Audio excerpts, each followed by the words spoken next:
This episode of Buy Black Podcast is brought to you by Haptic Consulting. Haptic Consulting specializes in maximizing the value your organization gets from its training budget by focusing on business needs, eliminating unnecessary training development, and helping you build a culture of engagement from the executive level down. Visit www.hapticconsulting.com to learn how I can help you develop better leaders, happier employees, and a more profitable company culture. Or you can email me at gerald@hapticconsulting.com. That's GERALD@hapticconsulting.com. Now let's get into the show. Got married, living the dream, built my first business up to close to $500,000 in revenue per year. Then 2007 hit and lost everything, house, marriage, everything. And when I look back on that, it was because, I lacked focus. I was chasing money rather than chasing my dream. And maybe your viewers and your listeners can relate to that, where I did everything that my parents told me, study hard, make good grades, go to school. And I would hear teachers and my parents say, man, you need to learn how to focus. But no one showed me how to focus. And that's where I decided, once I lost everything and had to rebrand myself, how to actually learn to focus my mind, my thoughts, my energies, so that I could truly live what I call a focus-driven lifestyle. Buy Black Podcast, episode 34. How to get focused, productive, and profitable with Lyman Montgomery.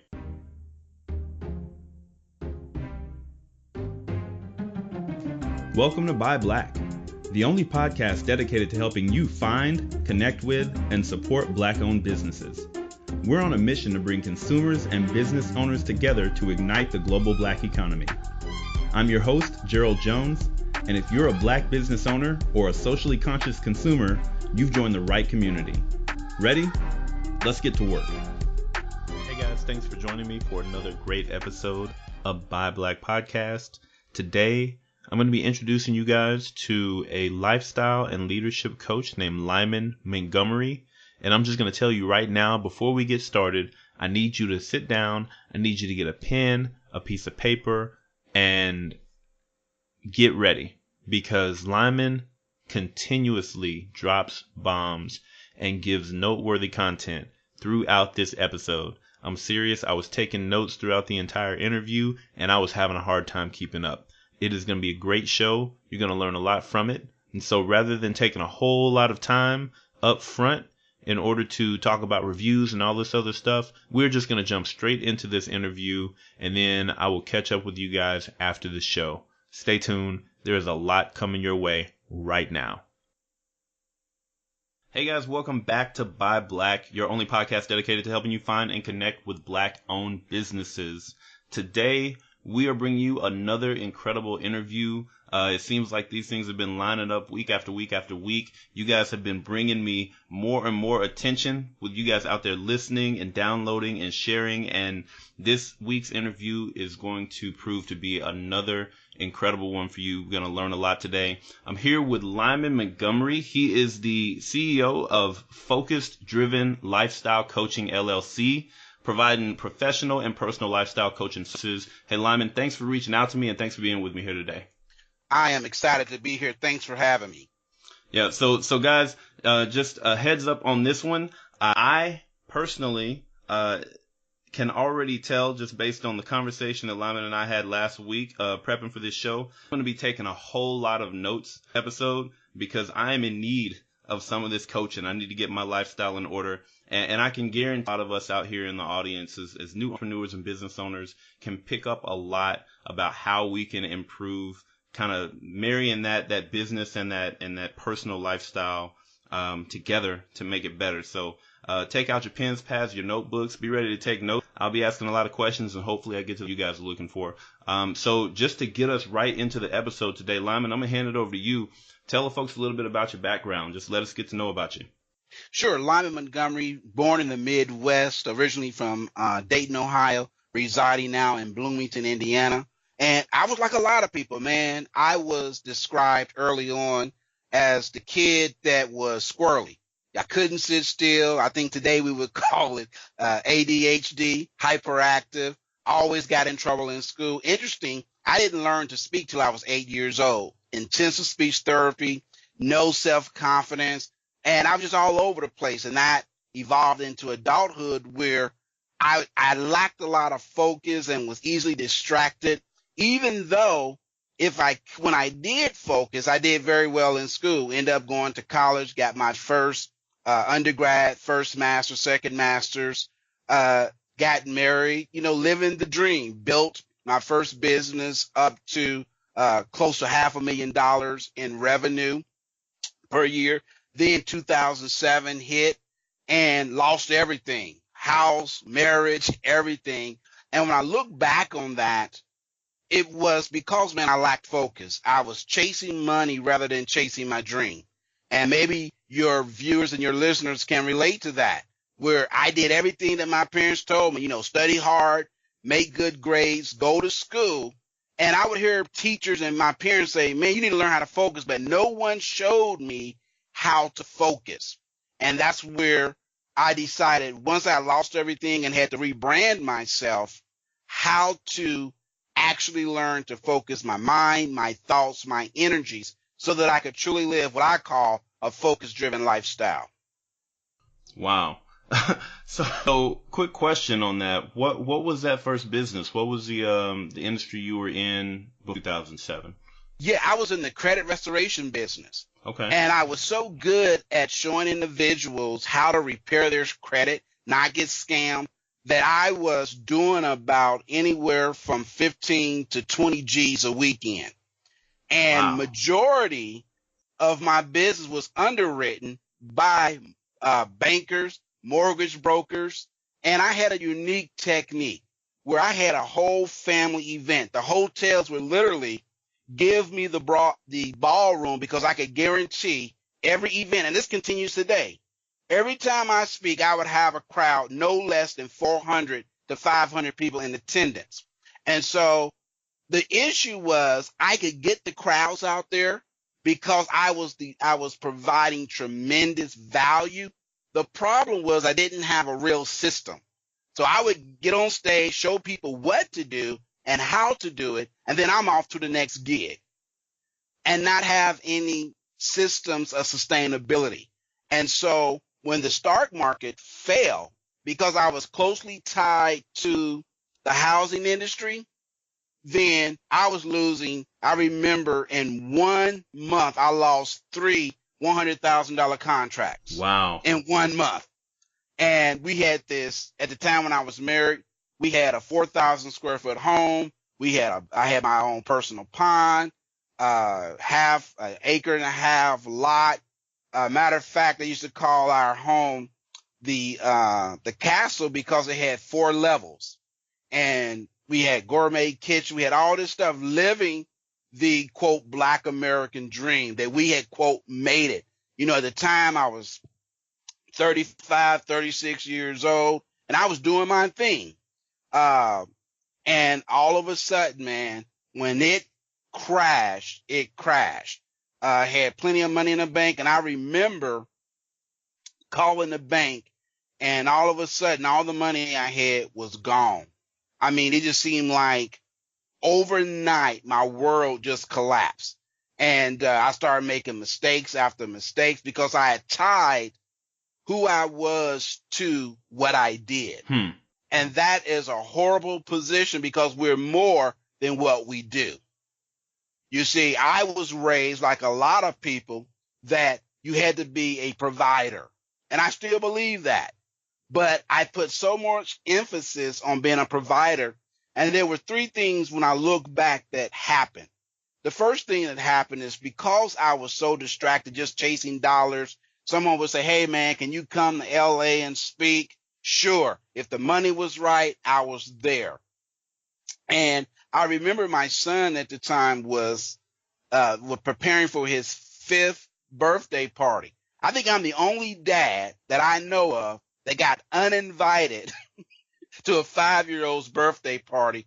And my son told my then wife he did not want me there because he knew that dad wouldn't be paying attention to him on his day, that dad would be on the cell phone, dad would be cutting deals and not making the focus my son destined.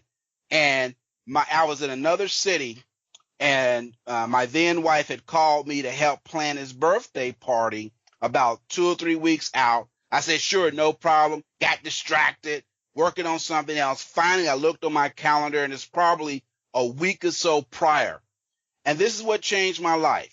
I called my then wife, and I said, hey, I'm ready. Let's plan Destin's birthday party. It shouldn't take too long. And she said, Lyman, don't worry about it. I've already taken care of everything. As a matter of fact, he really doesn't want you there because apparently chasing money was more of a priority than our son Destin. And that hit me, man, like a ton of bricks. And I remember saying, well, who's going to pay for this big house? And you know what she said to me? I never asked for the big house, Lyman. Man. I never asked for the car. I never asked for the pond, which is your pond. I wanted you, and your son needs his father. So real quick, I'm just going to go ahead and say it now. It was, God had a reason for putting your appointment in my inbox. Wow. There's a otherworldly reason why we're sitting here talking today, because I don't know how much you listen to the show, but 2 episodes ago I talked about exactly this, not in the direct terms, but I have had that conversation within the last 3 weeks. I have had to come to that realization in the last 3 weeks that I'm pouring all this time and energy, and so far it's not about chasing money, but I'm chasing helping the community. And I'm not paying attention to my wife. I'm not paying attention to my kids because I'm making all these appointments. I'm setting all these schedules. I'm going to all these meetings because I want to help people, and I'm not charging for it. I want to be a service to the community. Right. And I got 4 kids, and I have my wife, and my mentality was who's going to pay for all this stuff, right? Absolutely. Somebody's got to do this. I got to be here. I got to be there. I got to do this, that, and the other. And I swear to you, verbatim, I didn't ask for all of this. I don't need all of this. I don't need a big house. I don't need all this space to fill up with stuff. I just need you. Man, those words cut to the core. Mm-hmm.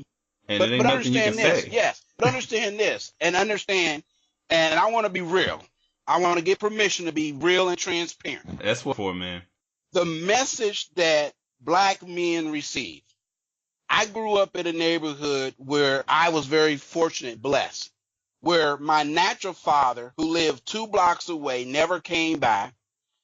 The only monetary amount he ever gave me that my mom told me was $1 at the grocery store. Just so happened we bumped into each other. But thank God for my stepdad. My stepdad, who raised 3 boys and a girl at the time. It's 5 of us now, but at the time it was 4 of us. 3, as you call, knucklehead boys. I'm the second oldest. And one of the things that he instilled in us was a work ethic. He worked construction, brick mason, and he instilled this work ethic because he did not want us to be labeled as shiftless, lazy, jack-legged, and all the other negative stereotypes that you saw in, quote, the hood. There was a post I saw, it was interesting, that said, you know you live in the hood when people in the hood have names like Pookie, Ray Ray. I had the nickname Day Day, okay? And it's interesting how we create this hood mentality, all right? And when you break free from that, and I tell people all the time, you don't leave the hood, okay? Because that's your roots, that's your foundation. But what we don't have to carry is the negative baggage that comes along with that. That if you are educated, if you are successful, that somehow you're not true to the neighborhood. And I can remember, man, saying to myself when my wife told me that I was wrestling against this thing. So in other words, you want me to be some old shiftless Negro sitting on the couch. That's not what she was saying. Not at all. But that's how I interpret, because again, Mm-hmm. my self-worth was based on being able to produce. Because I had heard my stepdad year after year, who would take my brothers and I down the neighborhood looking at the winos, the crackheads, and was saying, look at them, you know. And so whatever we did, he would go so far as to pay 6 months in advance. When I studied martial arts, he paid the sensei, the Sifu, 6 months in advance. With my younger brother who graduated from Juilliard, like Martin, when he studied dance, he would pay 6 months based on this. If he was willing to put his money 6 months in advance, you committed to 6 months. And I never forget the end of 6 months, I went to my dad and I said, I want to do something else. He said, hell, you did 6 months, do another 6 months and talk to me. Yeah, that's real. And I feel like my dad was kind of the same way. Only his example to me was all about, you work really hard to take care of the family, and then when you get off work, you go out and you work really hard to take care of the community. I remember rolling with him, man. We would get in the car on a Saturday, and I'll never forget his little Nissan truck, his little, standard shift Nissan, regular cab, little cheap truck. But we would ride around that whole city, sitting here next to my dad as a little kid, and we would just stop and stop and stop and stop and stop. We would hit the whole city. And whether it was just his friends, whether it was going to mow the lawn at somebody's house who might have been a widow or something like that, he was just always like, you work hard to take care of the family, and you got to go out and work hard to take care of the community. And I interpreted that as, you work hard to make money so the family doesn't have to worry about anything, and then you go take. And I was just the emotional side of it. I think for people like us, it's hard to tie in that the emotional support and being here is more important a lot of times than the financial support. Absolutely. Absolutely. And on top of that, my mother was an educator and an activist. And so I had this all of us, my entire family is this way, had this extreme, incredible work ethic combined, like yourself, with this sense of community. And so my mother would take us to protest marches, okay? And I remember doing the Atlanta child murders. She made all of us become vegetarians. We're not eating meat until we figure out what happened to these kids, that's missing in Atlanta. And she actually moved to Atlanta to volunteer to help. And my stepdad took care of the house. If there was a cause, my mother, whether it was PTA, whether it was discrimination issues, police brutality. And so we had this, similar to yourself, where we worked hard, and I love that, work hard to take care of the family, but also worked even harder to make the community better and to leave something behind. And I still, in college, I was a student activist at Ohio University. I have a little accolade that I led the march to get Black entertainment television on the campus of Ohio University in Athens, and was on the president's council and in the newspaper all the time protesting. And it was because of that sense of community.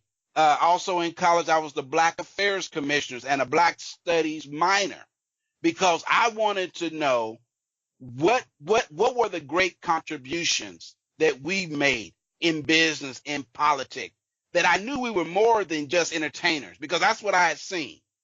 We could do more than a song and dance. I was more interested, and I was glad at Ohio University, they had a dual track, one being in the media track and the other being what was called Black political thought, that had more to do with understanding names that most people don't know about. The Aline Lotts, the first Black Rhodes Scholars.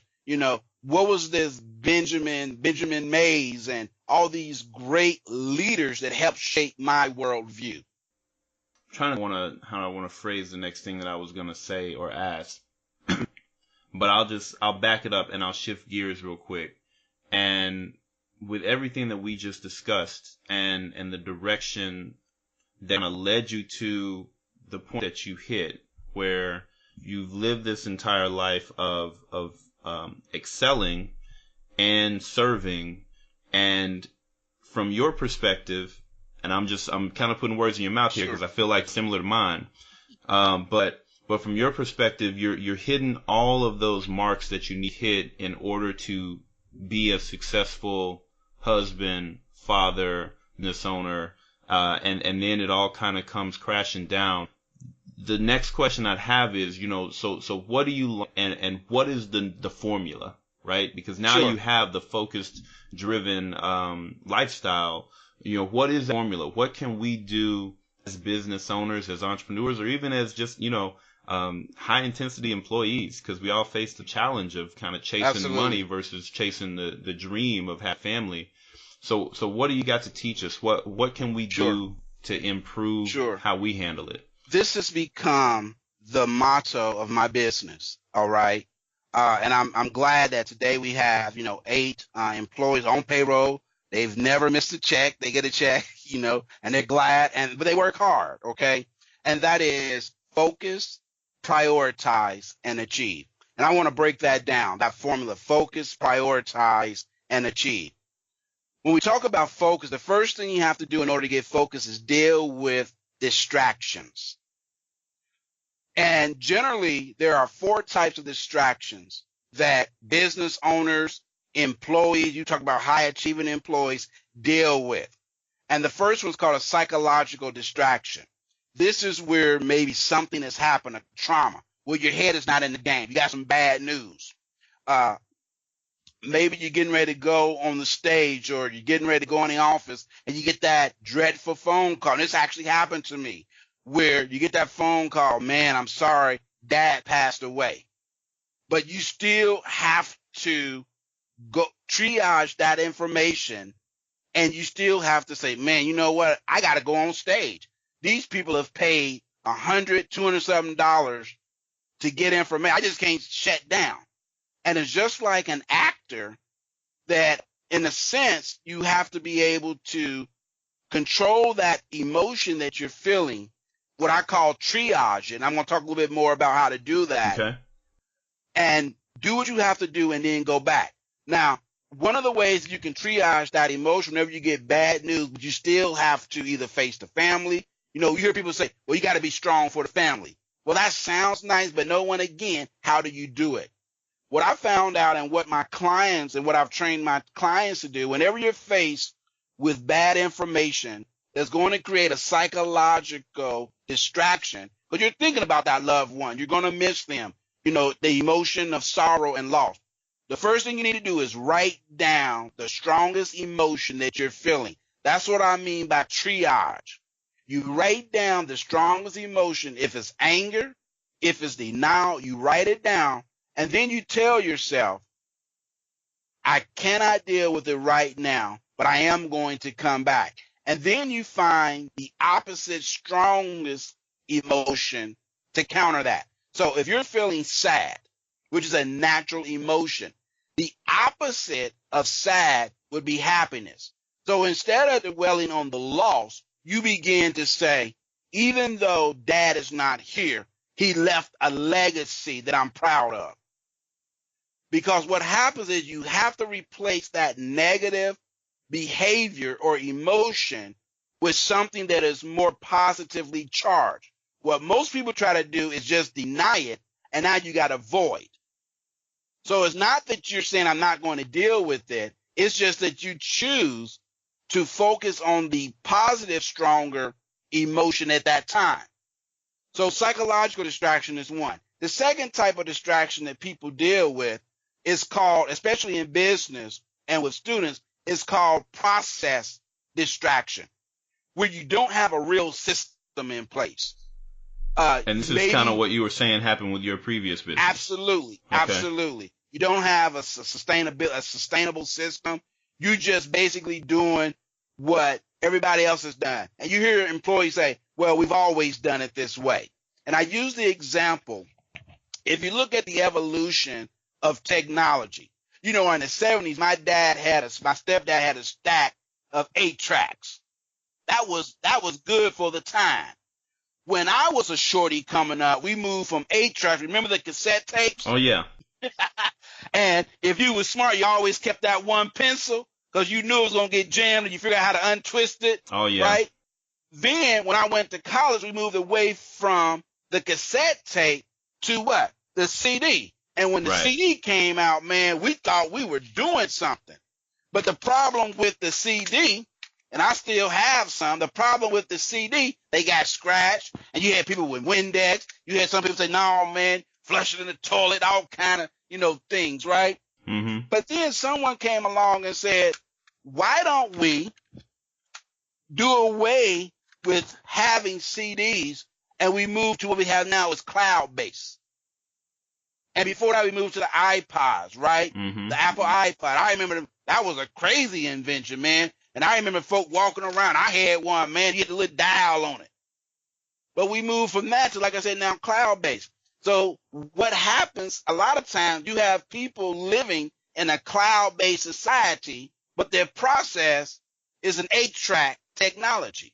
Mm. And so they spend more time trying to make this antiquated old system work rather than adopting a new one.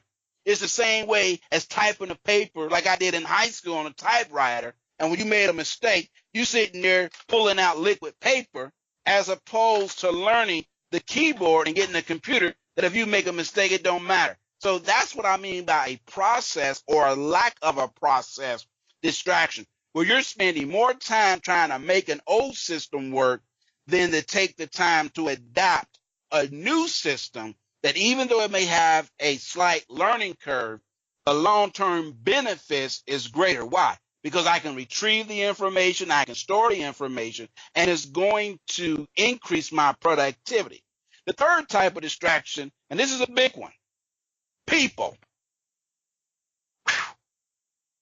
97% of the issues that my clients bring to me, especially mompreneurs, 68% of my clientele is female, women. I don't know why that is. 68% are women, and they're mompreneurs. They work from home. And the number one, 97% of them say, Lyman, as soon as I sit down and make phone calls, little Johnny knocking on the door, Mama, what we gonna need? Or their spouse, their partner. And they need to learn, how do I deal with these constant interruptions? One way to deal, especially if it's a family, is to have a meeting and let them know that just because you're working from home, they need to take it as serious as if you work out of the home. But if you don't treat your home base as a business, they won't either. So if you say my office hours are from 8 a.m. to 5, then that means you need to be working from 8 to 5. If you say, well, I'm going to sleep in, then they're not going to take it serious. So you need to do that, number one. Second is, and here's a good one. Put a notification on your phone and in your email that says something like this. Between the hours of, let's say, 8 to 9:30, I will be working. However, I will return emails or phone calls between the time of, let's say, 10 o'clock, 11. That way, when that email autoresponder come out, people aren't upset because they already know that you're going to return their call. You put on your voice message or your email autoresponder. What you're doing, you're training people to respect your time. And you always can put in there if it's emergency. And I tell people do this. Have a dedicated line for emergencies, but then you want to let people know what constitutes an emergency. Hey, man, I'm just checking to see how you doing. That's not an emergency. And so you have to train people. When my clients institute just those 3 simple tips, their productivity goes up at least by 35 to 50%. Number one, meet with your family. Let them know that you're working between certain hours. Number 2, put a notification in your email as an autoresponder. And number 3, put a sign on your door or also on your voicemail to let people who call. We're not talking about your business phone, because you definitely want to answer your business phone. Right. Okay. But even with that, if you're getting too many calls, then you might want to have a system to filter which calls to take. Now, with your email, there's only 3 reasons to answer an email. Number 1, somebody owes you something. Number 2, you owe someone something. Number 3, trash. That's it, brother. You're waiting on something. You promised someone something. Everything else is trash. And more people spend time looking at emails that don't add value. They're solicitations that's going to cause you to move into an area which leads to the next distraction number 4. Number 1, again, psychological. Number 2, being process. Number 3, people or interruptions. And number 4 is product or gadgets. Especially with millennials. I get asked this all the time. Well, isn't there just an app? Isn't there some software? Good friend of mine named Al was at his office a couple of years ago, and he had boxes on his bookshelf of different software packages. And he had one, I noticed it was the same. I said, hey, Al, I said, why did you buy 2 of the same software? He said, man, I can't believe I did that. Because he was addicted, just like you have people that are addicted to books. Mm-hmm. They're not going to read them. They just want to have it in their library. They got a library shelf. They need books on. They ain't even cracked open the book. Well, he would do the same thing. He would spend hundreds, thousands of dollars on software packages with the intent of learning. And he would spend more time trying to figure out this new software. Didn't add value. Okay. It wasn't going to speed up his process. It was just the promise that he watched an info commercial where someone said, hey, use this software. It guarantees to make you $100,000 in 2 months. Mm-hmm. But learning how to use it is the problem. Then another commercial come on and he's, oh, I need this one. Next thing you know, he got 4 or 5 different products and he hasn't learned the first one. And so what I was able to do with that particular client, Al, is say, Al, why don't you do this, man? Why don't you take one weekend and figure out one product at a time? Use it for 3 months before you move to the next one. When he was able to do that, he ended up saving money because there were some that had like a 60, 90-day return. And he said, I don't even need this. The interesting thing is, majority of my clients say, you know what, Lyman? Old-fashioned tablet works better. There you go. And there's a reason why I encourage my people to take notes and use a journal. I got them all over the place. This is my favorite thing. Absolutely. When you take notes, the eye-hand coordination will increase your ability to recall by 35%. It also increases your productivity by at least 20%. And the other thing that it does, it reinforces learning. You cannot do that with an app. You cannot do that with simply recording. All right. It's something about, again, it's because your brain has to be actively engaged. So that's dealing with the focus. Right. Focus has to deal with, now let me define what focus is for those who say, well, wait a minute. Well, what is focus? And the difference between that and concentration. Focus is your ability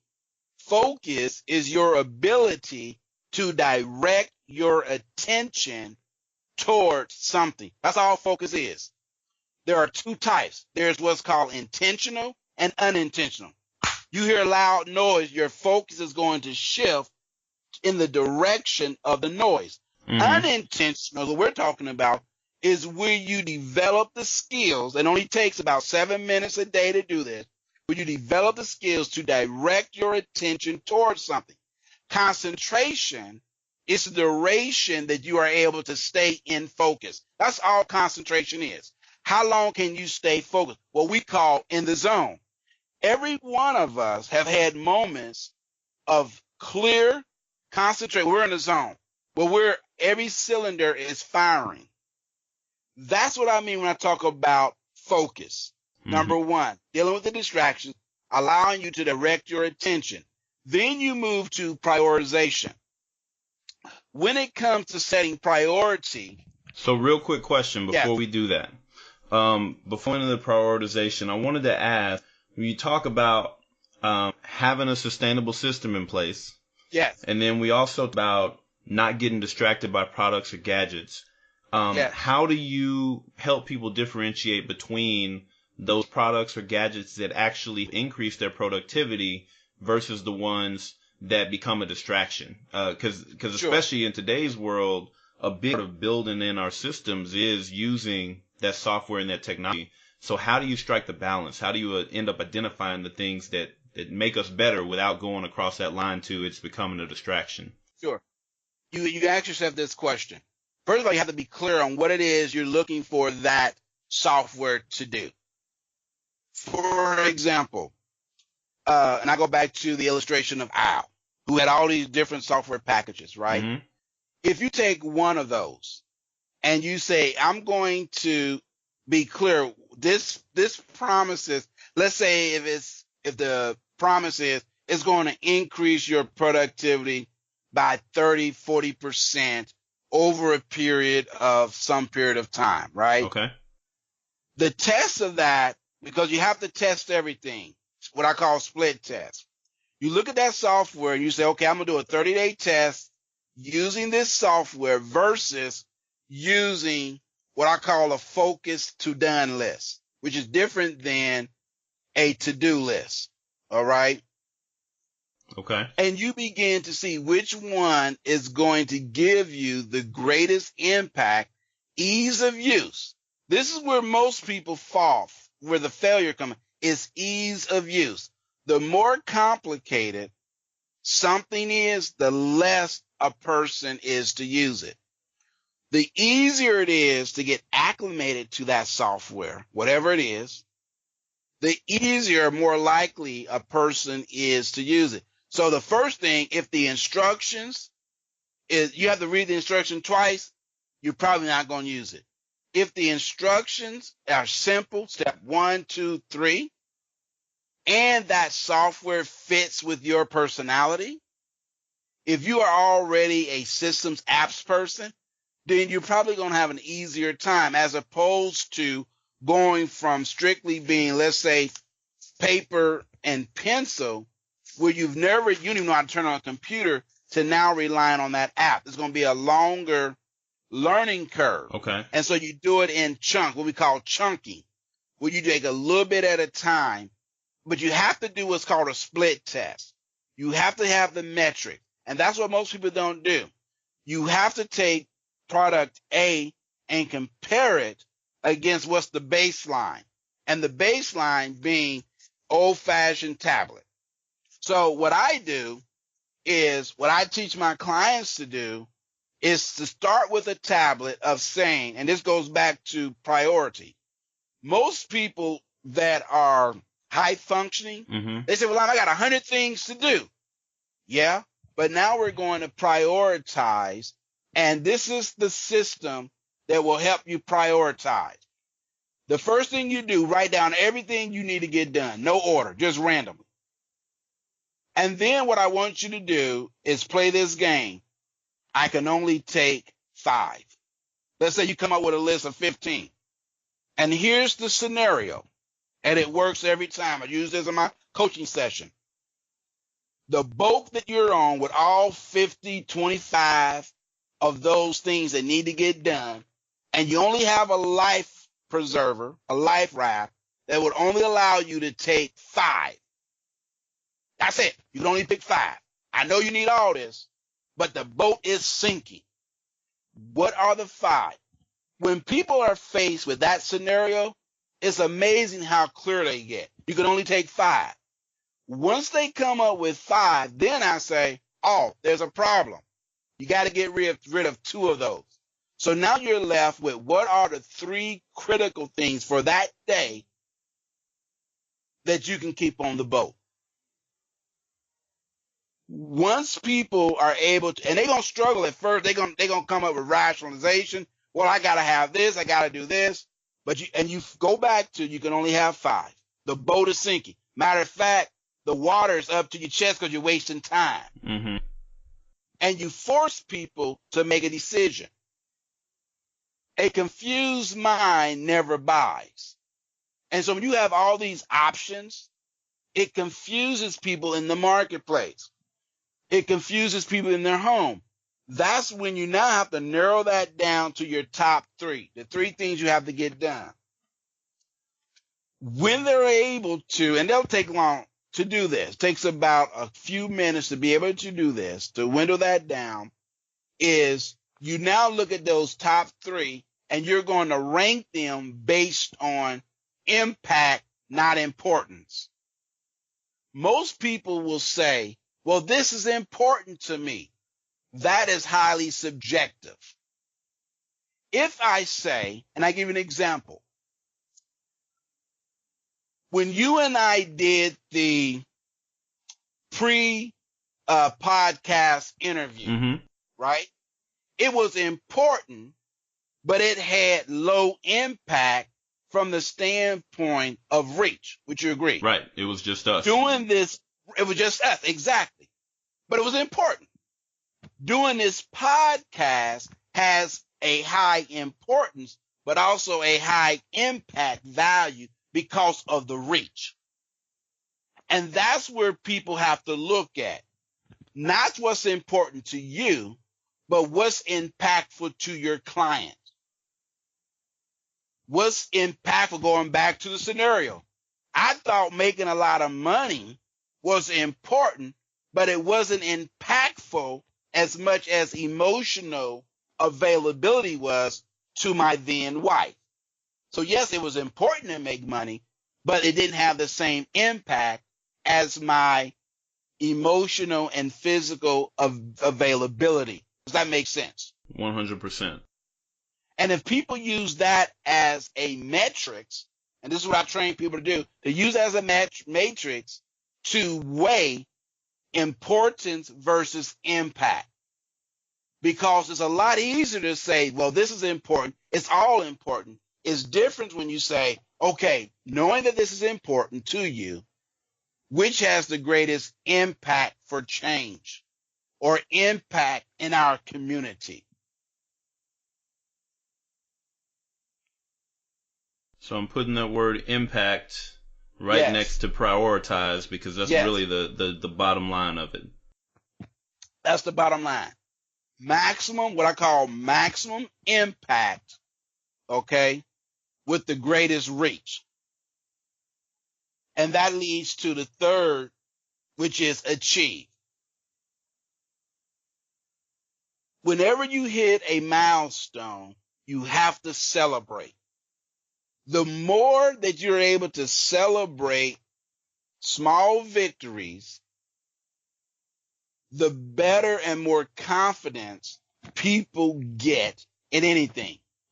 Understand, when I first learned martial arts, Kung Fu, when I first learned how to do, let's say, a cat stand or a horse stance, right? I didn't know how to do it. My stance was horrible. My legs ached. I sucked at it. Understand, the first time you try anything, you're not going to be good at it. So get that out your mind. You're not going to be good at it. Once you understand that, when you're able to say, okay, and some people do it by time. They say, okay, if I can increase my focus, instead of being able to focus for 3 minutes, I can do 5 minutes. Here's a key. Man, I normally charge for this, but I like you. You're my brother. I'm going to give it to you for free. Well, let me make sure I take notes on that.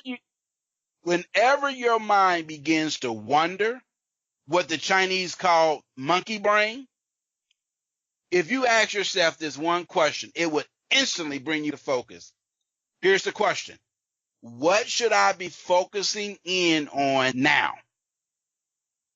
When you ask yourself that question, what should I be doing? And it's interesting, your parents will say, when you was a kid, what did I tell you to do? Oh, what you told me? Then how come you're not doing it? Oh, I forgot. So you change that to what should I be focusing in on right now? Not what should I be focusing on, because your brain doesn't understand that. You have to add to that a sense of urgency right now. Because when you begin to do that, it snaps the brain back into, all right? Focus is the ability to direct. You have to direct. You have to also give your focus target. And you may have to do this at times. And I have a couple of exercises that I take people through to help them be able to do that. What should I be focusing in on? And you start with what's called the nonverbals. I teach people the first thing I want you to focus on being aware of your breathing pattern. And when people begin to be defend on their breathing, am I breathing shallow? Am I breathing deeply? Is my breathing rapid pace? Wow, okay.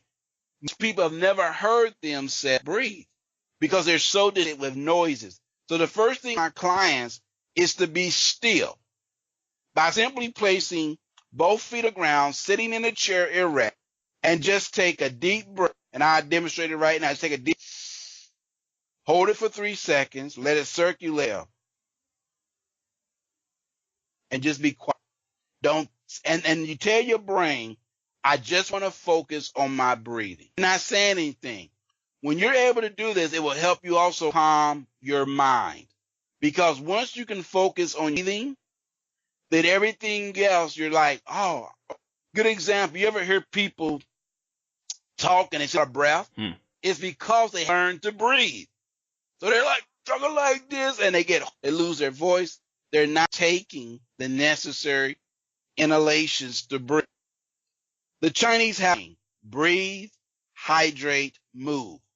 People breathing techniques to be able to slow the brain, also how to oxygenate their blood, and then we teach them how to hydrate the body with water. Most people don't realize the brain is 60 to 70% water, just like your body. And when most people suffer from mental fatigue, it's really a sign that their brain is dehydrated. And so when a person says, my thoughts are foggy, it seems like I wake up in the morning, I just cannot focus. First thing I get them on is a water regimen, natural water regimen to hydrate their brain in the morning and throughout the day. And then this movement. Your physiology will mirror your psychology. And so, again, I'll say that again. Psychology or your body movement will mirror your psychology. If movement is sluggish, you'll find out that thinking becomes sluggish. That's why it's important, and you'll see speakers and actors do where they call you have to get into a state where you have to get your body involved. One of the exercises that I teach people is how to communicate using their body out verbalizing and their eye movement with their hands expressions, things of that nature, because again, whatever the body does, now this is neuro-linguistic programming in which I'm a master practitioner. I teach my clients some of this as well. But as far as for the average person, if they just remember breathe, hydrate, or drink water, spring water preferably, and to move through exercise and things like that, it would also help release what's called natural hormone, such as oxytocin is one of them, which is bonding hormone.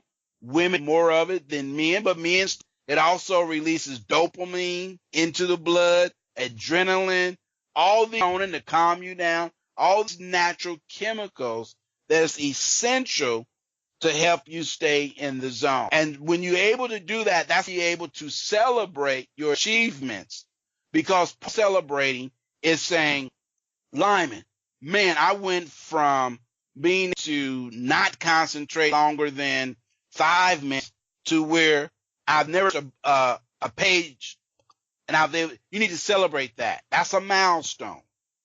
You write it down. My clients to journal. You have a starting point, and using these exercises, where are you at? Every 7 you want to write down, okay, I was able to read. Did I stay focused, or did my mind wander? Mind did wander. I'm able to bring it back quickly. Once you're able to know that over 30 days, Majority of all my clients have been three things. Number one, they didn't notice it, but their family noticed. Man, something to be more focused. You have more clarity.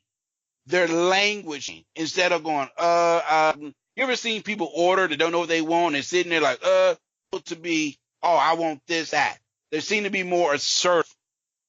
And that's passionate about coaching. And I've trained, in the last 10 years, I've trained 1,000 people in these methods. And my goal is to reach over 100,000 in the next 5 years. It took me 10 years to, about, so I think in 5 years, I keep doing these podcasts, we'll be able to reach 100,000 people through our booking. And that's really it.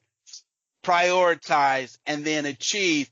And the way that you achieve all this is by using the exercises that I mentioned, as far as breathe, hydrate, and do exercise and things of that nature. Yeah, that is all just, man, right up my alley of things that I know I need in my life. See, one of my biggest things is really interesting. So I just got certified to be a practitioner for the Myers-Briggs Type Indicator Assessment. All right, congratulations. Yeah, I appreciate it. And learning about my type, one of the major characteristics about my type is that I live in my own head and I have huge ideas, right? But they're constantly coming. I mean, it's big idea after big idea. It's world-changing idea after world-changing idea. And I can focus on something once it gets my attention, but that focus is short-lived. My concentration is horrible because I'm not a detail person. I'm a big picture person. And once you bring an idea to life, then the work begins. And I don't want to do the work. I just want to have the idea, get it started, and then I want other people to carry it forward for me so I can go on to my next big idea. And that leaves me in a situation where I am you never accomplish the one thing, and that focus is jumping. And I feel like some of these exercises could really help slow my brain down and say, okay, follow this one through. Right. And think about it, that's what the acronym FOCUS stands. Follow one course until successful. I'm writing it down. If you take it and you put it sort of going vertical, follow one until successful. You see, in the 90s, we bought into this whole notion of multitasking, and it really messed people. The brain was designed, whatever you believe in, to do one thing 100% well. Okay? So when a person said they're doing, what you're really doing is you have what's called diminished capacity, which means you're really putting 33.33, for those that are mathematicians, say, well, it's really 33 and a third % of your effort, 100%. What I teach clients to do is to spend, and I want to go back and talk the 3 areas that we focus in on. Focus at work, at home, and at play. But I tell people, when you have several things going, I want you to be 100% focused at work. You're putting all your energy into whatever you're working on at the time.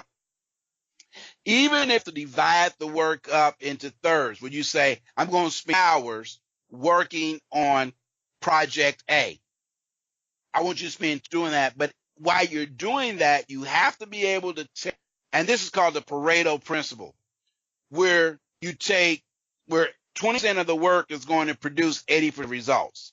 That's called the Pareto principle.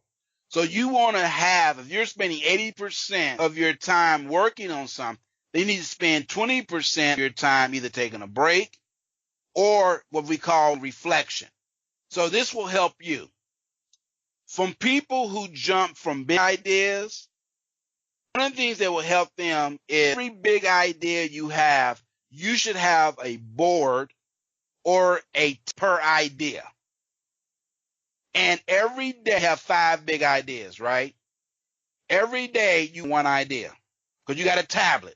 This is called Big Idea Monday, okay? Big Idea Tuesday. What that will do, it will stop you from getting stagnated, give you the tool that let you have a thought for Thursday. You put it on Thursday's board and get to it on Thursday. The reason people skip around, they get that aha moment. And so what they have one tablet they got 15 different things that aren't congruent. So what I teach, again, my clients have a folder or have a tablet project per idea, or if you use where you can do the same thing in Excel. And whenever you get that idea, then you go to that folder and you write there, because you're going to come back. And what we call the parking lot method. Yeah. You got an idea, you write it down, and again, you parking lot, and you're going to come back to it. So I don't. And that yes, go ahead. No, go ahead. Go ahead. Finish that up. I was going to say, and that will help you. What happens is it's called a fear of loss. Man, if I don't do it now, I might lose out. So capture that is to put it in the parking lot. And the other called turbo, TURBO. Whenever you have an idea, and this also helps with setting priority, it's called TURBO. The first you get, so you want a timestamp. Put a time, the T stamp everything. Whenever you have a meeting, whenever you schedule something, you put a timestamp. The second, and this will help you as well, is the you understand the impact and the why.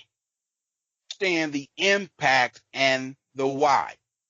Understand, and when your audience understand why you're doing something, help them make a determination if this I should be spending my time on.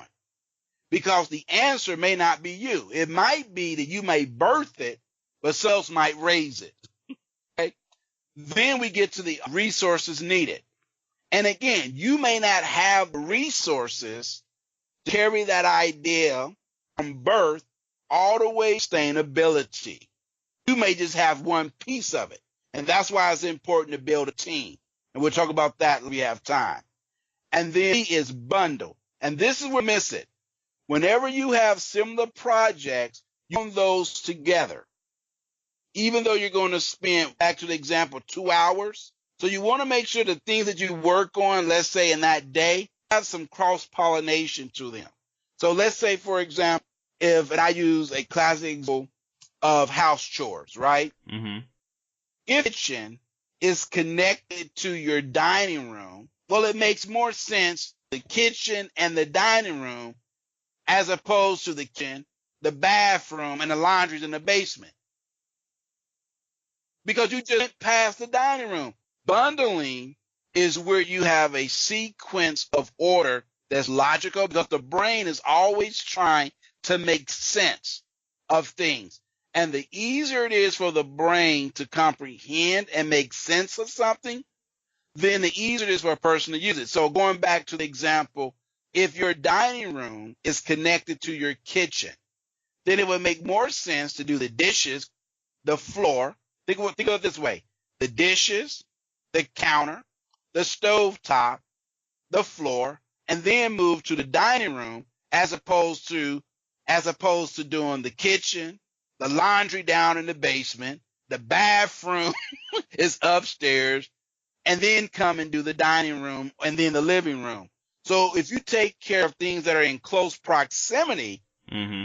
then let's say you didn't get the bathroom done. At least you can say, you know what?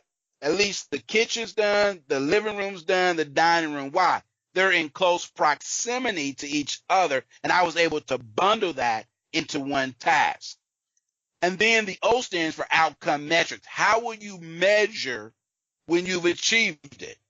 And that can be a simple yes or no. Was it done? Yes. Was it not done? No.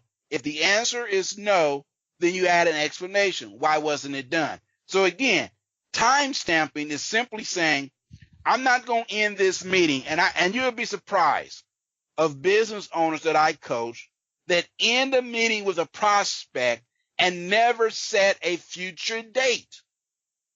They just had a conversation and they're hoping that person is going to call them back. So what you want to do is up front say, hey, in case I forget, let's schedule the next meeting, because the first meeting might just be an introduction, and you get on the calendar the next meeting and what are going to be the deliverables. Hey, the next meeting, let's discuss the next steps. Mm-hmm. It's on your calendar. Because if you get engaged in a conversation and all of them, if the conversation is going so good and someone say, hey man, I'm sorry, I ran out of time, or I got a phone call, and you never set the next meeting. That's why you want to do it up front. The second part of that with the you is understand the impact. If I do this, what's going to be the greatest impact? Who will this impact? And why am I doing this? And should I be doing this? Or should I don't do my own graphics and videos. I hired a guy to do it. He is the best at what he does, Cedric. I will say, hey, Cedric, I need to shoot, like last weekend, we shot 45 videos. We came in at 7 in the morning, didn't leave till 3 in the afternoon. He's good. He has a master's degree in video art. So why would I spend time, waste time doing that? And so in that, it makes perfect sense to have an idea and then pass that along to someone. Even if I have to pay someone, it's worthwhile. Mm-hmm. So I try to explain to people, we have to get out of this mindset that the answer to every question is me. No, I should focus in on what I do best and outsource the rest. Awesome. So what I was going to say a few minutes ago, I didn't know if you could see behind me the whiteboard back there. Yes, I see it. I've got a Kanban board that I use for my projects, and I try to use different colored sticky notes for the different projects I have going. But what I haven't done is separated it out by day. Like I'll pick on one day, I'll pick the task that I want to get taken care of on that day, but I don't separate it out by project. And I find myself doing exactly what you said, is because I'm jumping from project to project in one day, my brain is flipping over from one to the next, and it doesn't stay focused. Even though I've cut it down to, hey, there's the 3 most important things I'm doing, which should be impact. But even though I've cut it down to those 3, they're not all on the same accord. They're not bundled together. So I end up still being scattered on them. So because what happens, I love that. Yeah, because what happens is you're activating, and your overact is called the reticular activation system in the brain. The reticular activation system, and most people will notice, if let's say you've never noticed a Ford Mustang blue, powder blue, until you bought, and all of a sudden they're everywhere. They seep up all over where. Yes. Well, that's the activation system in saying, pay attention. It's important. It's important. So what's happening is, because you have a visual pictorial view of it, anything that reminds you of that is going to your attention to go in action. That's why by having a project, you can direct your attention and snap back, because you're now going over there saying, oh, I'm going to play this right here, and I come back to it. As opposed, if it's just day, the brain is trying to say, well, this higher priority over this, and your brain is doing this. It's all over the place. If you have it by project days, and you train your brain, I'm only focusing. It's like going to the gym. I go to Mondays, Wednesdays, Saturdays. Okay? After a while, the brain says, hey, man, if you try to do something, I'll say, hey, man, it ain't the day for the gym, bro. Calm down. Mm-hmm. Your brain, the brain is a muscle, okay? And the more you're able to train your brain, easier it will become. There are certain days that I set up. I'm working HD as well. I have my doctorate AP year. And I have certain days that all I'm focusing in on after work and all the other stuff is doctoral dissertation. That's it. When I talked about focus at work, when I go home, I'm a single dad, a 15-year-old who lives with me, right? I have to spend and focus on him. Now, okay, and we've talked, found out about his day. Then I take some time and I know what, let me just chill out, watch the news or watch something crazy that I don't have to think about. And then I'm an hour to an hour and a half doing some work, something, but I have it way. Mm-hmm. I love it. So, let me know, how much more time do you have? Because you said if we have the time, we'll get to building a team. I don't want to take all your secrets on the call tonight, because there's got to be something left for for the folks in the audience to reach out to you and connect with. Oh, this is just scratching the surface. All right. This is just scratching the surface.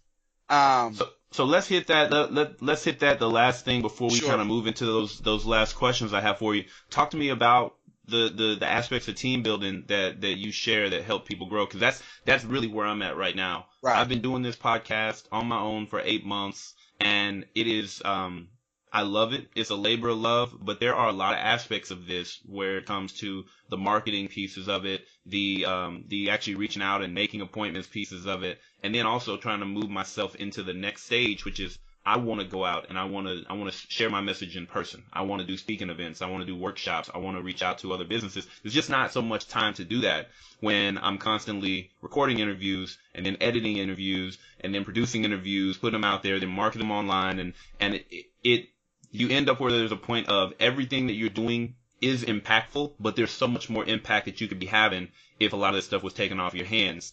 And I am struggling with that next step of bringing a team around me to kind of take the pieces of this that I don't need to be doing on my own. Sure. There's three types. The first is called a peer, or what's called ambassadors. These are people, they're not paid, but they believe in your message. They believe in they want to see you succeed. And so they become ambassadors for you. They say, listen, we do your scheduling for you. Somebody else might say, well, listen, see how to mix, how to edit, I can do that act of it. So you want to have one group of individuals that are your ambassadors, okay? They will help you do some of the technical stuff. And also, your ambassador be people spread the word, okay? You also have what's known as, of course, a paid.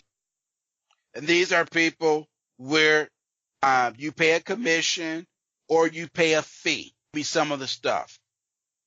And I have some people, like example, my sister, my baby sister, her background's in communication. I pay her, to make phone for me. She does a great job. She loves to talk on her phone and she's background. So I pay her every month a fee. Matter of fact, she just got a pay raise. So next month she's going to make a little more dollars, but she's good. Mm-hmm. I also have, which is the third type of team, which is called an exchange of services. This goes back to fashion bartering system, okay, which is powerful in business, or joint venture, where someone that believe in their business say, listen, man, I will help you, 2 or 3 days a week. In exchange, you help me. And so there's money exchange, all right, but there's an exchange service for service. And it's kind of like the old, which is part of our African tradition of bar. Now, you need to have all three in place to be successful. You need to have the ambassadors that will help. They don't want anything. They don't have a business. They just believe in you. A lot of times that's to family and friends, okay? Mm-hmm. Or be someone and say, man, I love your podcast. What can I do? Okay.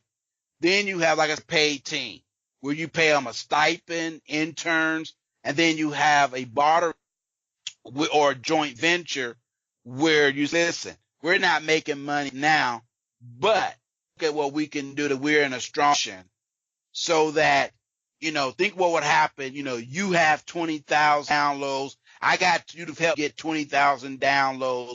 Now we bring our together and we do a program. Now we got 40,000 people that's going to tune in. We've worked to help each other grow through joint venture, through cooperation and collaboration. And we have a lot. And now the issue, money, even though there wasn't money on the front end. So right. That's what I mean when I talk about building your team. And creating, so speaking of that, right, that specific example, you have this exchange of services, this value exchange. Right. And then when you come together and you have that joint venture thing, let's say it's a live show, a live recorded event where you have people who actually are physically there, and then you have people who are listening, obviously, on the back side of it. That event may bring in revenue, and then you're splitting revenue that neither one of you would have had in the first place. So Absolutely. It's like a win-win-win. It's a win-win-win. It's extreme value for the participant that may go up or those that will listen. If you do a simulcast or something like that, it's a win because you've been working hard, not compensated, right? Putting a lot of sweat equity into it. Someone else have a team where they're saying, well, listen, I don't know how to talk about this off air. I have a podcast. I don't know how to grow it. I just said, you know what? We got all this content, tons of content. I'm preparing myself. Look at it like this. You always prepare yourself for the next level.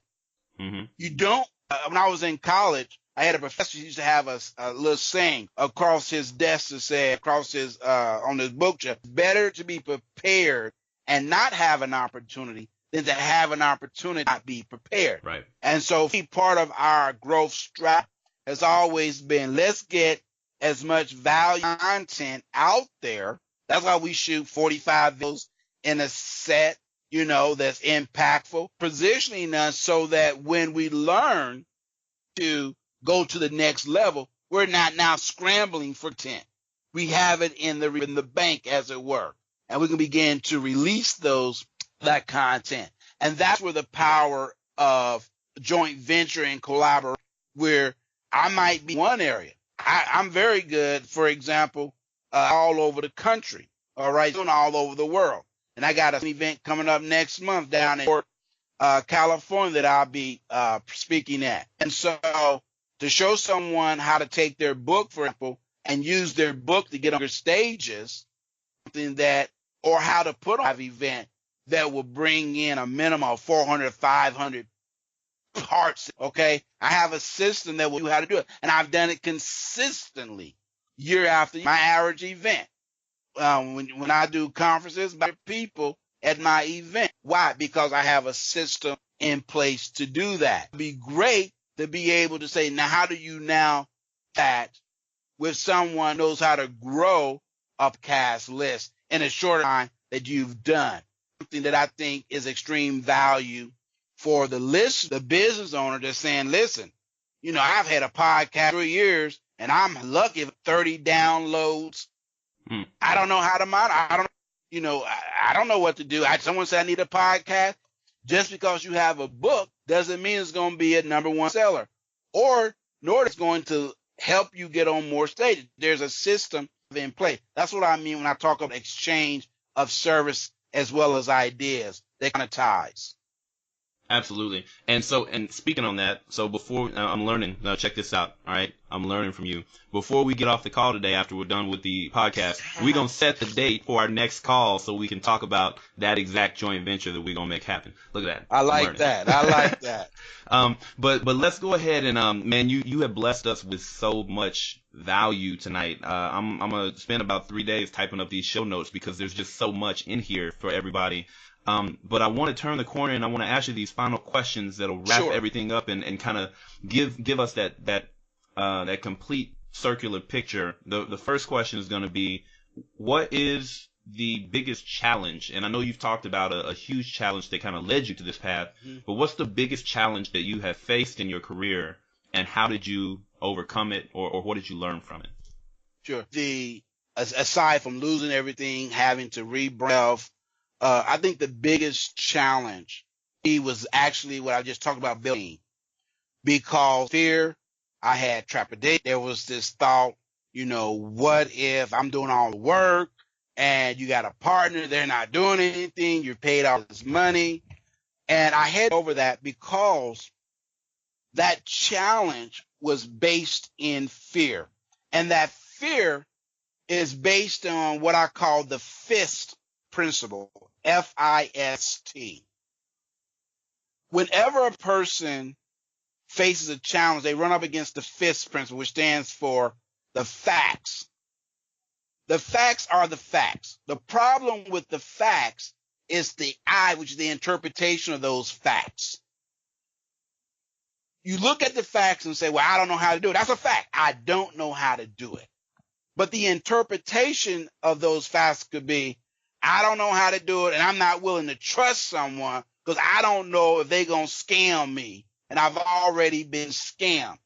Once we create an interpretation of the facts, now we move to the S, in which we create a story. Oh, I remember, and you hear people say this. You see, I remember my uncle told me he paid this joker, $2,500, was supposed to do something. He got scammed, lost his shirt. His wife kicked him out.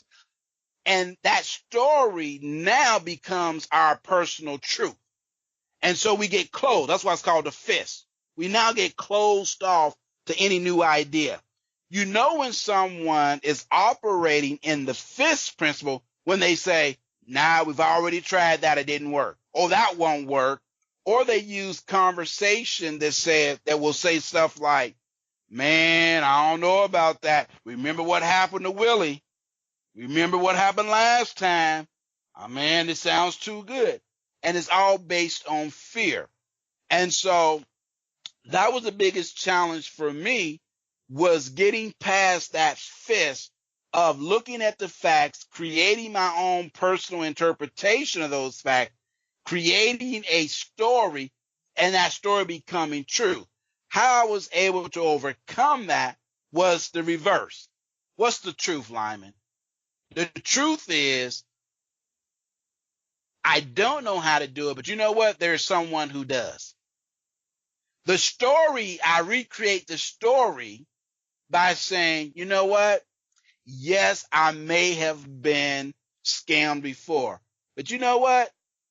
I'm in business. What if everyone thought that I was scamming them? How would that make me feel? So I changed the narrative of the story. Then I begin to look at the interpretation and say, you know what? I'm going to operate in high integrity, transparency. That's why people can Google me. I'm not hiding, okay? People can call me. I'm going to pick up the phone. And then now the story, the truth, the interpretation matches the facts, because you just re-engineer it from the opposite. So the facts, the interpretation, the story, the truth. To counter that, I had to look at what's the real truth. The facts say one thing. If someone say, Lyman, you bald-headed and you fat, that's a fact. Okay?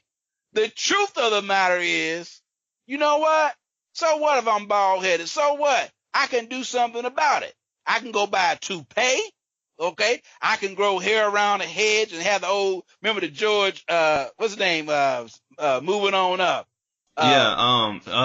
Jefferson. Jefferson, have the little, fro around the side. So there's something I can do about it. So the issue becomes, whose version of the story are you going to believe? And if you don't like, T.D. Jakes put it this way, if you don't like the story, you are the writer, the director, and the actor in your own story. You can change the character, you can change the scenery, and you can change the narrative. And that's what I had to do. Love it. I love it. Wow. So that in and of itself was a whole additional thing that I learned. So start with the fist and then turn it on its head. Mm-hmm. That is wonderful. So the next question I have for you is, you told us that you have an event coming up next month in Newport, California. So we'll say that for anybody out there in that area, be looking forward to that event.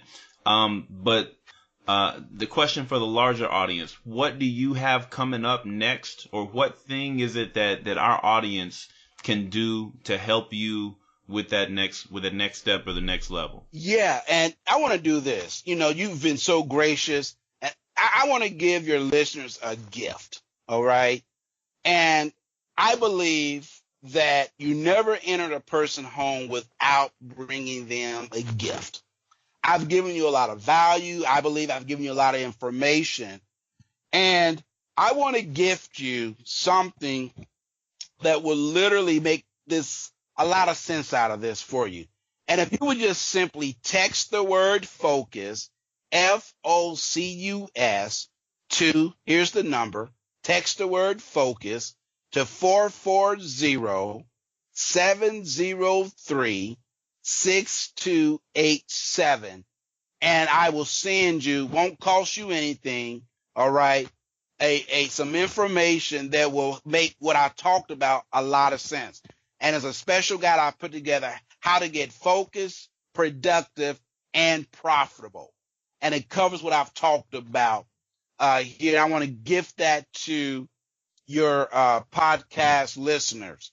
And so that's the big thing I have coming up is really getting this message out. Like I said, my goal in the next 5 years is to reach over 100,000 individuals with this message of how they can live a focus-driven lifestyle where they're focused at work, at home, and at play. And play, man, is a great thing. That's vacation. Most people haven't learned how to play. And I want to show people how to have fun. That when you go to work, man, you're having fun. When you're home with your family, you're having fun. And when you're on vacation, you're enjoying the vacation. I was the dude that would go on vacation and never would be on the beach and never got to the beach because I was too busy working. So it really wasn't a vacation. And Not at all. That's really helped get this word out. The people to just simply go to their phones, type in the word focus in their mobile device to 440-703-6287 and get my free report that will show you how to be focused, productive, and profitable. That is beautiful. Well, I got to say thank you very much. And on behalf of the folks out in the audience, first of all, when we get off the phone, I'm texting that immediately. But we really appreciate that. The last thing before I ask our final question, how can folks get in contact with you directly? Where can we find you online, on social media? If folks want to connect with you and look at starting that coaching relationship, how do they find you? Yeah, the easiest way to find me, to be honest with you, is to text the word focus. If you text the word focus to 440-703-6287, all my information, social media, everything is going to come up. And the reason we do that is that it's easy. People have their phones. You put in one word, you get everything. You don't have to remember everything. Now, for those of you that say, well, can we go to your website? Absolutely. If they just go to my website, which is www.focuseddriven.com, focusdriven.com, www.focuseddriven.com. You can also reach me that way. And you can call us. Our 800 number is 877-275-3039.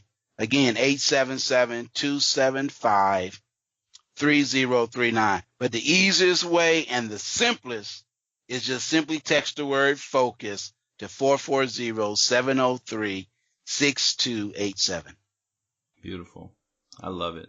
Well, that is going to bring us to our final question that I have for you with the Buy Black podcast. So I always have to ask, what is your number one piece of advice for the Buy Black community as a whole? And you've been giving us advice all night, so I know it's going to be something hot. This is my number one advice for us as a people.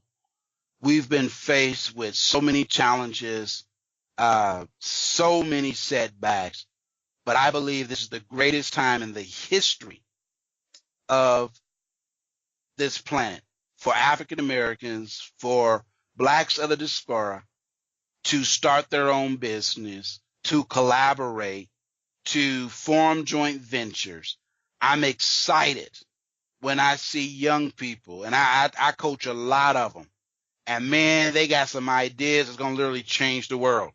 And sometimes the best thing for those of us that's over the age of 45 and 50 is to get out their way and to serve as mentors to them. And so my advice to my people, whom I love dearly, is to do this. Love each other, respect each other, but also support each other. Wow. That's beautiful. Well, man, I know you've left a lot of people in the audience with a lot to think about, a lot to act on immediately from this call, because I know for me, a lot of this could be life changing. Yes. I'm putting it to work immediately. And I just want to thank you. I want to thank you for reaching out to me. You were the first person since I started this whole program to have reached out to me directly through scheduling an appointment who I hadn't talked to before. And so I thank you for finding the program, finding the website, and reaching out to connect. Because, like I said, God put me in your way or put you in my way for a reason. Likewise, man. I believe that. I believe that 100%. I believe that 100%. I just celebrated my 30th fraternity anniversary, and we had lost one of our brothers to cancer. And, we got together on our 30th, man. And, one of the things that I shared with my fraternity brothers, I said, life is precious. And because we have this time together, let's make sure that we make it count. And that's the message really of Lyman Montgomery, a focus-driven lifestyle, is making sure that your life counts, that you live a focus-driven lifestyle, that when you get ready to go to your grave, you go to your grave in a state of reflection, not regret. And I end with this. A major study was done several years ago of hospice patients and those that were near death. And they said, what is your biggest fear? And their biggest fear was simply to be forgotten. No one wants to have spent 60, 70, 80, 100 years on this planet and be forgotten. That nobody would know that they graced this planet. And that is something that legacy becomes most important. I think the older we get, this podcast is legacy building. And so that's what I will leave you with, is continue the great legacy, Brother Jones, that you're doing with your podcast. It is needed. It is valuable. You're needed, man. And I'm here to support you as your brother in any way that I can. And I mean that from my heart. I love you, my brother. Oh, man. Thank you so much. I love you, too. I really appreciate everything you've given me tonight. And y'all out there in the audience, hey, I mean, this is one for the ages. This is one for the books. It's going to be out here forever. It's a beautiful thing about podcasting that it's evergreen. We'll be able to find it years down the road, and our kids will be listening to this, learning these lessons and applying them to their businesses. So I love it. And that is it, folks. That's it for us tonight. Wrapping this one up, it is in the books. This is episode number 34 of the Buy Black podcast, and we will catch y'all in the next episode. Man, that was an incredible interview. Lyman, I'm telling you, is a wealth of knowledge, and I'm so glad he came and decided that he wanted to share that knowledge and information with us today.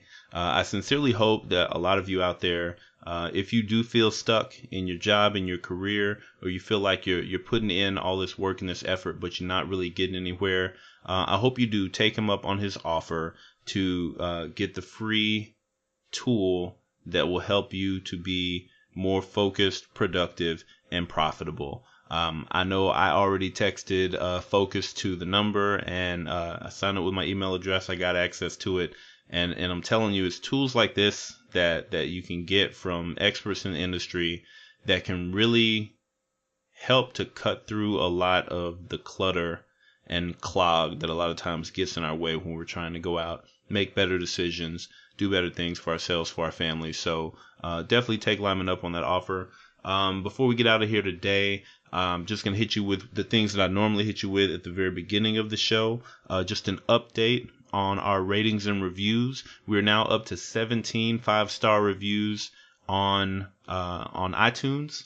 We also are up to 15 5-star reviews for the Apple app. I feel like since I started getting on to all you folks who have the app on your iPhone, y'all kind of heard that and you didn't want the Google folks to catch up with you. So we've gotten like 5 or 6 new reviews for the Apple app. And guess what? We're still sitting over here on 12 total reviews for Google. So now y'all Android folks, you falling behind. If you're listening to the show on Android, jump in and give the app a review and let us know what it is that you think about the product. We actually have one 5-star review on the Apple app that I want to share him. This one is from F. Melton. It says, great information. I really enjoy listening to the interviews and information that is shared. Hey, thank you so much. F. Melton out there, thanks for listening and thanks for sharing your review on the show. To everybody else, hey, I look forward to reading your review on the show someday soon. And in the meantime, just keep listening, keep sharing the show with everybody else out there. Join us in the Facebook group, Buy Black Podcast community. There are over 250 members of the group now. And the last thing I want to do before I get out of here, you heard in the show Lyman talking about building your team and growing. And you guys kind of heard me talking about where I am with this podcast. You know, I've been doing this thing for 9 months now. It's still a one-man show. There's still a whole lot of stuff that needs to get done, and I'm having a hard time keeping up with it, if you can tell. And one of those things is the Facebook group, right? There's so many of you joining the Facebook group, but I don't always have time to go in and stoke the conversation. We got a few people who are in there who are active often, but the group could be a little bit better managed, and I know that's on me.